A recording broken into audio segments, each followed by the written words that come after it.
Tanaville. Début des travaux de réfection des routes.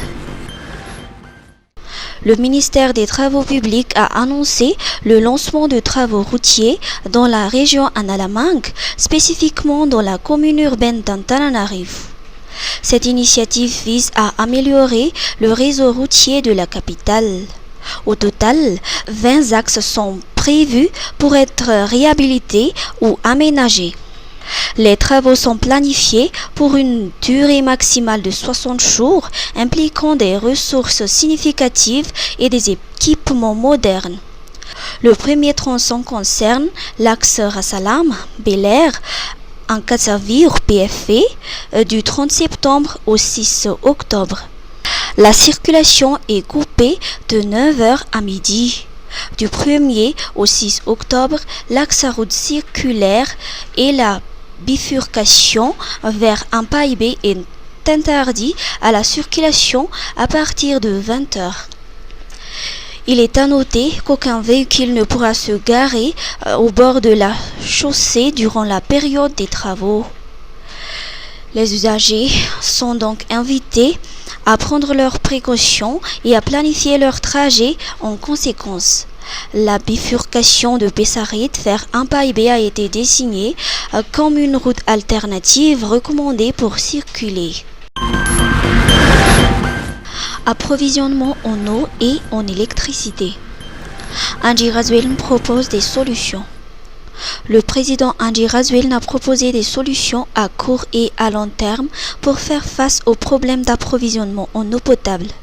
Le chef de l'État appelle les responsables de la Jirama à augmenter le nombre des bonbonnes installées dans les quartiers privés d'eau et à les approvisionner régulièrement. De plus, il a évoqué la construction de 35 forages, voire plus, pour améliorer l'approvisionnement à Antananarivo.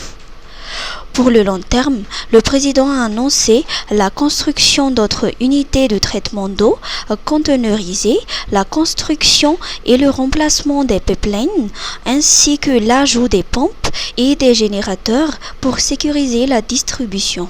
Concernant le problème d'alimentation et électricité, le chef de l'État a proposé la mise en place d'ici un an de parcs solaires de 350 MW dont 100 MW dans la capitale. Pour les 4 prochaines années, l'État ambitionne d'installer des parcs solaires d'une capacité totale de 1000 MW. Météo. Baisse des températures à partir de mercredi. Météo Madagascar annonce une baisse significative des températures sur les hautes terres, sur le littoral sud-est et dans le grand sud du mercredi au vendredi. Ce changement est dû au passage d'un front froid au sud du pays, suivi d'une dorsale anticyclonique. Des averses locales resteront probables à l'intérieur des régions ouest et sur une partie des hautes terres, particulièrement l'après-midi. Des pluies frontales ou sous forme d'averses marqueront également le temps sur les régions sud-est, touchant progressivement le nord. La chaleur sera de nouveau au rendez-vous à compter de samedi.